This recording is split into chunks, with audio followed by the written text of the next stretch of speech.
Oh my God. I am here with amazing technical issues where we may be starting from scratch here. I am here with the great Anthony Fantano. Technically Proptano. How you doing? I'm doing good. I'm doing good. Your show has given me problems where these drops that you play throughout your shows, and I'm sure there are a lot of people in your audience who agree that they get stuck in my head. Praise God. And then I have to repeat them. I have to say them out into the world. In public. There are people in my life who know that I watch this show and pretty much only know that I watch it because I'm just saying these things. Do you have a general vibe of what the drop tier list might look like? Yeah, no, I do. In post. Yes. Get a tier list up. Let's get it up. It's on the screen. Pull that bad boy up. Edit. Hold on. Let me run through this thing. Let's run through it. Okay. Let's run through it. First on the chopping block, we got Iluma. Oh yeah. Okay. Iluma. I'm giving this one. It's in the A tier. Yeah. It's a killer drop. It's very funny. It's a great introduction and addition to any Elon segment. It's not a great all-arounder because obviously there's a limited amount of context in which you can use it, but it's a killer drop. It's a great drop. New York City is nothing without pizza. I'm gonna give it a C. New York City is nothing without pizza. You know, obviously, whenever New York comes up, it's a funny little addition. It's a slam dunk. That's a slam dunk. Little Parmesan. Yeah. You throw it on a New York segment. If Mayor Eric Adams happens to come up in conversation, we're hitting that drop. Something simple as a crack pipe, a used crack pipe. Could he have found it on the street? That's quite possible. All right. Next, Zizek. Toilet. Toilets. Killer drop. It's going in the S tier. Toilets. And that might be maybe one of the Swiss Army knives of drops. It's kind of versatile. Right. It goes everywhere. Oh yeah. Toilets. It goes everywhere. It's amazingly funny, sticks in your head, and it's widely applicable. That's a great drop. That's a great drop. Oh my God. Praise God. You're a moron. You're a moron. Yes. You're a moron. Yes. I'll say B tier drop. You're a moron. B tier drop. It's a decent drop. You're a moron. Under that, at some point, would be You're Terrible. It's kind of the same thing, just like a lesser version. I would say You're a Moron is the alpha Tucker drop. The Yoko Ono vocal S tier drop, killer drop. Yes. Amazing drop, so widely applicable, so funny, so random. I actually didn't realize it was Yoko when I first heard it on your show. Sorry to derail the thing, but have you talked a lot about Yoko on your channel? Are you okay with her? I'm a Yoko fan. Okay, good. I'm a Yoko fan. Okay, great. I think she's groundbreaking. I think she was ahead of her time. I think she doesn't get her flowers. Okay. But if you're into avant-garde and weird stuff, Yoko has made some amazing music, and she's been highly influential to a lot of artists who I like and think are fantastic, be that Bjork, be that Lady Gaga, so on and so forth, highly influential, super amazing artist.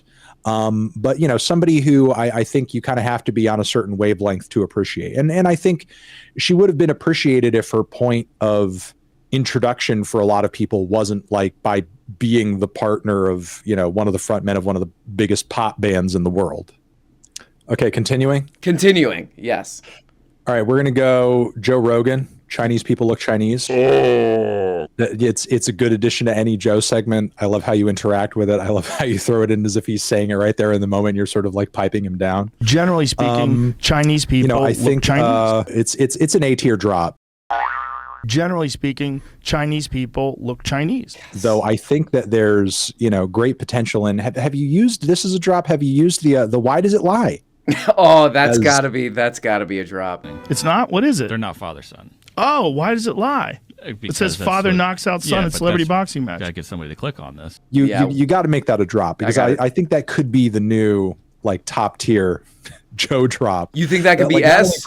Not only for Joe segments, but for other segments too. Anytime there's some misinformation or something, I think it's good drop potential. Oh man, yeah. You think that could make it into? You think that got S potential? Yeah, I think it's got S potential. Got S potential for sure. The valuetainment one, I think is just okay. I'm not crazy about it myself. Maybe honestly, I'm going to say it's a D tier drop. Okay.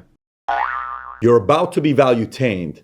Adult baby is fine. Pretty funny. we could put it in the B. Adult baby. Crystal flute, A drop. A crystal flute. Crystal flute is an A tier drop. Crystal it's ridiculous. flute. It's out there. It sounds funny. You could use it anywhere just to lighten the mood. It's an A tier drop. Hey, crystal flute. Shut up. Shut up. Oh yeah, shut up's good. What? Shut up. And what's the other one that happened during that same segment? Like I'm not here to argue with morons. I'm not here to play stupid games with morons. I'll package all that together with the shut up, and I'll say that's a B tier. I'm not here to play stupid games with morons. What? Shut up. Oh, that's okay. pretty That's good. fair. That's fair. Firm but fair. Wipe your ass with them, Emma Vigeland. Emma Vigeland. The talented and wonderful Emma Vigeland. Wipe your I would ass with them. Not the most widely used drop, but still a very solid good one. I would put that in the B tier as well. Wipe your ass with them. Praise God. The Charlie drop. Praise God.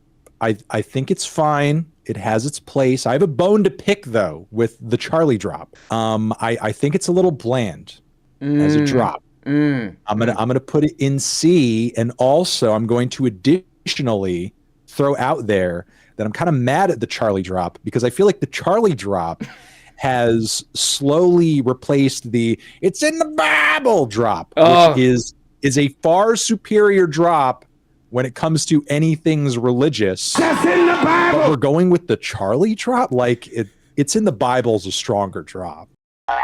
Praise God. I think you're right. I might be in my drop vultures era right now with that one. I think.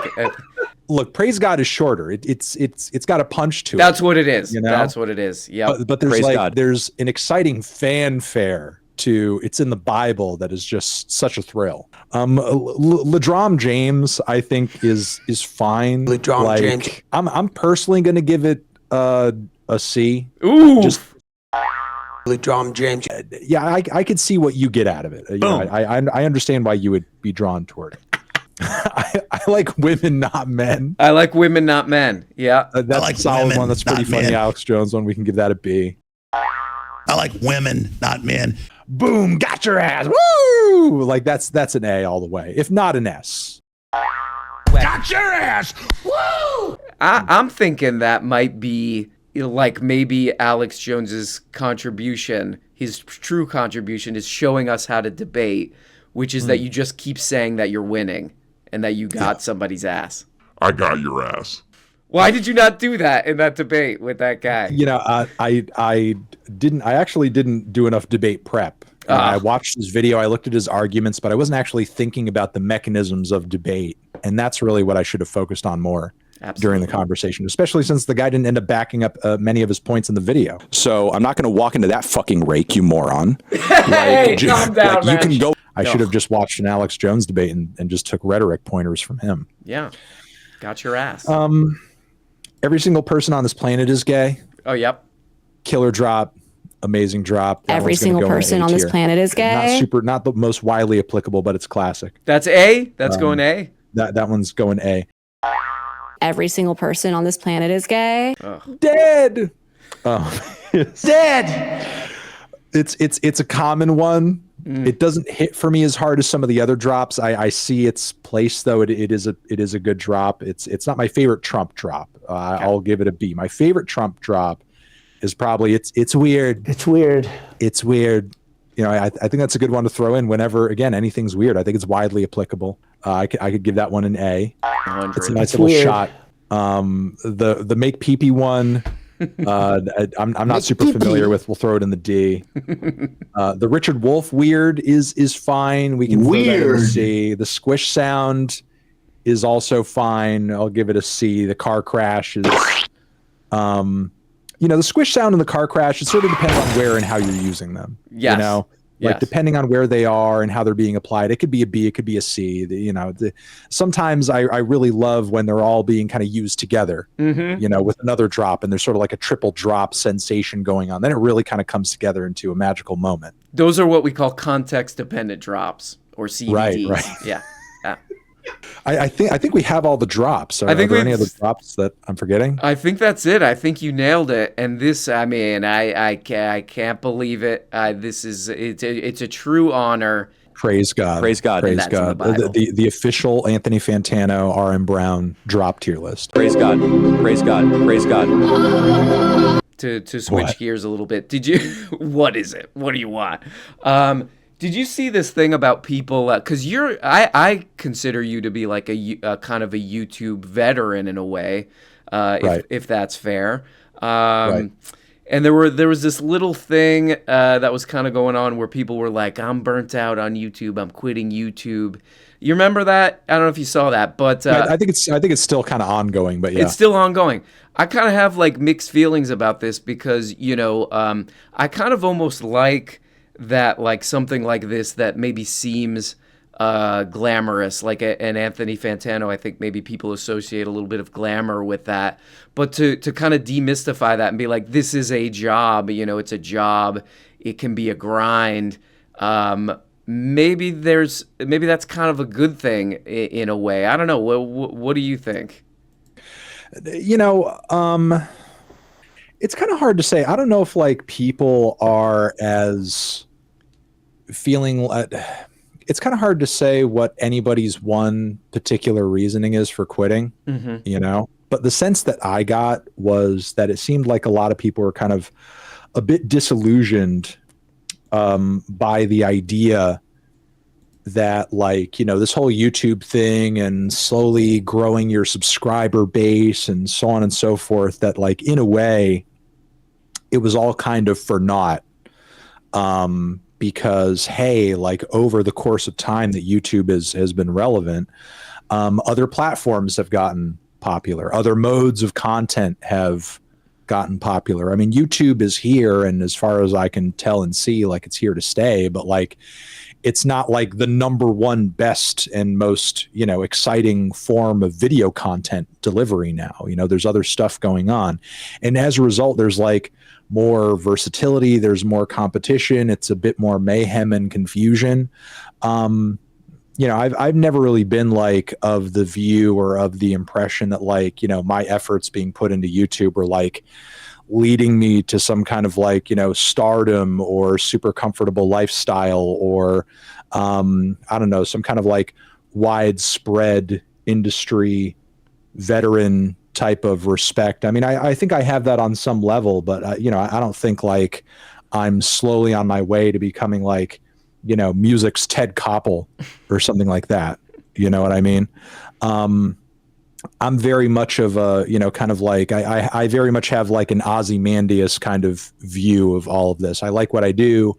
I like that it has a following. I like that it makes waves. I like that people care about it, but in an instant it could all just be wiped the fuck away and like not matter anymore, which is fine. I don't do it because of like what I think might be the long-term impact of it, or whether or not someone's going to make a fucking statue for me someday. I do it because I like music. I do it because I find music discourse interesting and stimulating, and I don't really care personally, as long as I can make a living doing it, what platform or format I'm having to do it through. Is it on YouTube? Is it through a review? Is it on a TikTok? Is it through a stream? Whatever it is, I'm fine with trying it. I'm fine with embracing it because it's the music and it's the discourse that's interesting to me. It's not the format and it's not the making the videos a certain kind of way. And if that is more your thing, which is also valid, I could see why there would be a lot of people who'd be fucking disillusioned, because obviously there have been people who have made very large multi-million-dollar, far bigger careers than me off of this format and off of YouTube, and now they're sort of like seeing that go the way of the dinosaur a little bit, through the YouTube algorithms changing, through trends shifting, through paradigms shifting, and they're feeling like a little unenthused. Plus, I mean, a lot of these people are getting to be my age, and their lives have changed too, and they have different passions, and maybe they want to go for a career that has a bit more stability. Who the hell knows? Whatever their reasoning is, I kind of get it to some degree, but it's not personally where I'm at. I don't feel any less enthusiastic about what I do than I did when I started. I mean, I would actually say more enthusiastic than literally when I started, because when I started, I was doing it for fucking nothing. Now I'm actually doing it to make a living. I'm doing it for, an audience of people who actually get to, see some of the bands or artists that I recommend, and they enjoy them, and they're just as passionate about a lot of them as I am. That to me is what makes it exciting. So I mean, I have all the reason in the world to be happy about what I'm doing and to continue doing it. Yeah, it's kind. I don't know if you had this, but it's kind of like the weirdest feeling to like start a YouTube channel and kind of like take it seriously, because at least for me in the beginning, I was just like, oh, I'm just talking to myself. I'm talking to myself here. That's what I'm doing. And, statistically, maybe, most likely, I am going to continue to talk to myself. I will lose my mind. There's just this weird, you're in this kind of weird void almost, especially, if you're doing some kind of like thing where you're just bantering with somebody or something, that might seem a little bit more, a little bit less like you're in this void or whatever. But what we kind of do, for me, is starting off, it was very like, what am I doing? Did you have that in the beginning? Oh yeah, and even further before YouTube, when the needle drop was like, a blog and a podcast, like every few weeks or so, I would have an existential crisis that would just literally kind of like be along the lines of that. What am I doing? Why am I doing this? Is there even a point to this? Am I wasting my time? Am I, hurting my chances of doing this or that or this other thing instead? Am I hurting or harming myself in some way by continuing to invest effort into this? That was a constant sort of fear grinding away in the back of my head. That, once I started to make enough to afford an apartment and so on and so forth, and it was kind of like keeping me busier and busier, and I had more to do. Those kind of fears started to melt away. And okay, so we might share kind of a mutual fascination with Tim Pool. I think he's in a lot of ways, he's like hilarious, and now I find myself like getting invested in the Tim Pool universe. Ian, what's the guy's name? Moondog or whatever. Ian, I'm like, yeah. What's going on with that guy? He's got all these weird side characters, But I wanted to play this clip, and maybe we're going to do a reaction together here, where it's Tim Pool talking about this story that went pretty viral, where it's the CEO of the Kellogg's company, the cereal company, who said, hey, we got high food prices, people are struggling with this food cost, why not eat cereal for breakfast? And Tim Pool's got an amazing reaction to this. Let's check this out. Kellogg's CEO is slammed for suggesting Americans should eat cereal for dinner to save money. Oh my God. Holy crap. I hate that he makes himself like so squished and tiny in these segments. Why does he do that? Why does he shove himself off to the side? Like there's no reason to say, like, not only could he shrink the text and sort of just like make the window just thinner, but like there's no reason to see the entire browser unless we as the audience were to do what he doesn't actually do in preparation for these segments, and that's read the damn article. He wants us to know what extensions he has or something. I don't know what the hell. Oh, he wants to sell his product. I can respect that. And he says, have you considered eating cereal for dinner? Why not? I wonder what their CEO is having for dinner. Oh, he's having steak. You know what? For a while, I was a big filet mignon guy. And people tell me it's filet mignon, or you got a ribeyes better. It's got filet mignon guy. And people tell me it's filet mignon, or you got a ribeyes better. It's got more of that steak flavor. And then I discovered pan-seared tenderloin. That's it. That's it. We're really getting into this. We're really thinly sliced pan-seared tenderloin, medium rare. He somehow sounds even more out of touch than the Kellogg CEO does. He goes on and on. It's so, to me, this is a story that everybody got about an out-of-touch CEO who used something kind of, terrible that people are struggling with, like food cost, to promote his crappy cereal. And I love that this guy just like, he lets the camera roll and somehow ends up in like, I eat a lot of steak, and here's how much I bench, and you shouldn't, and I don't eat carbs. Do you feel like maybe he missed the point a little bit here? I'm just baffled as to why people even watch this. How does somebody sit through this? Well, I'm also like kind of baffled at what people like you and the Majority Report do, and you guys actually sit through this to find interesting things to talk about. And it's like, I imagine, like I could actually like kind of like I could envision someone stupid watching this and being like, yeah, man. But like, obviously, it still has to be kind of subconsciously painful on some level to listen to Tim talk about his bench. Have you seen his new music video, Eyes of Advice? Oh, God. Oh, my God. The artificial light and dust bits floating around. Oh, yeah. Do you think you're crazy if darkness Oh, my God. Tim's voice. His voice, man. Like Exactly. He's really like yucking it up like a vaudeville singer. Yeah, come in the door. You see what's in store. And then it's, whip, whip, whip, whip, whip, whip, whip, whip, whip, whip. Just like really bringing in that electro beat after. Absolutely. It should be shot at, the video should be them at an old carnival or something.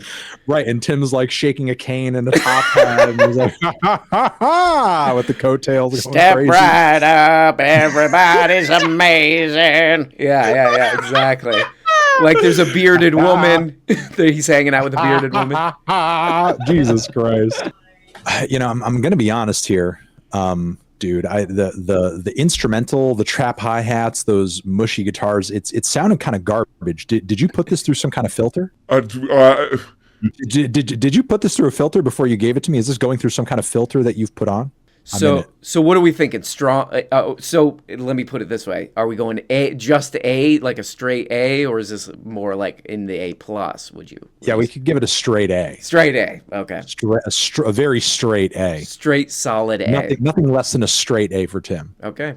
I might just walk out here and think I'm gonna take a week off. Guys! You're not getting the whole show, okay? Please, for Christ's sake, become a member on Patreon, okay? For as little as 2 bones. When you join on Patreon for as little as 2 stupid little bones, you get the Tuesday, Thursday shows every week. The Quaments program, where you can ask questions or tell stories or do whatever, and it's a whole show. Behind the scenes crap. All for 2 putrid little bones, that's it. I'm in hell. And if you really want to support the wretched show, people call it because they're satanic, they're sick, you could become a producer for only 25 bones. These beautiful people here God!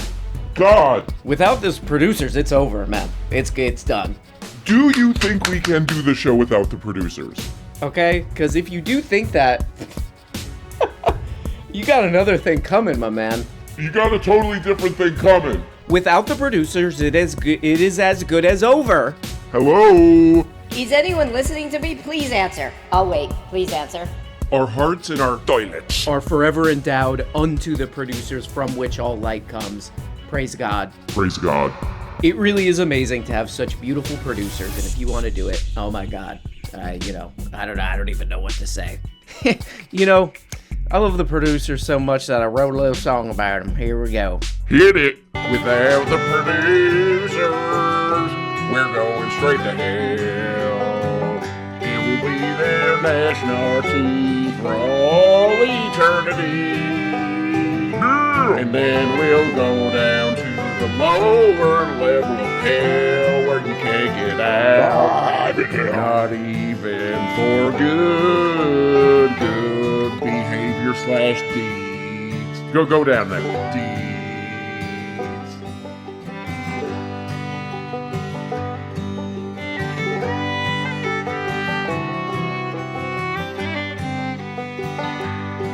I'm in hell.